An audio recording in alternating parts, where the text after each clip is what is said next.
தலைமுறைகளாக வசிக்கும் மக்கள் வீட்டுப்பட்டா வழங்க கோரி சார் ஆட்சியரிடம் மனு.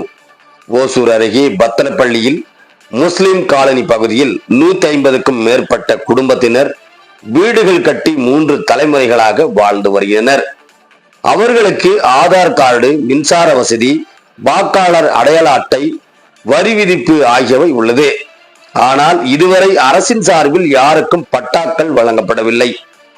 இந்த நிலையில் இன்று இந்திய கம்யூனிஸ்ட் கட்சியின் மாநில நிர்வாக குழு உறுப்பினர் லகுமையா மற்றும் AITUC மாவட்ட செயலாளர் மாதையன் ஆகியோர் தலைமையில் கம்யூனிஸ்ட் கட்சியினர் மற்றும் அப்பகுதியை சேர்ந்த 200க்கும் மேற்பட்ட மக்கள் ஓசூர் சாராட்சியர் அலுவலகத்தில் சாராட்சியர் பிரியங்கா அவர்களிடம் வீட்டுமனை பட்டா வழங்க கோரி மனுக்களை வழங்கினார். 3 தலைமுறைகளாக வசித்து வரும் தங்களது குடும்பத்தினருக்கு பட்டா வழங்க வேண்டும் என அவர்கள் ஆட்சியரிடம் கோரிக்கை வைத்தனர். அப்போது சாராட்சியர் மனுக்களை பரிசீலனை செய்து உரிய நடவடிக்கை எடுப்பதாக கூறினார் என்பதும் குறிப்பிடத்தக்கது.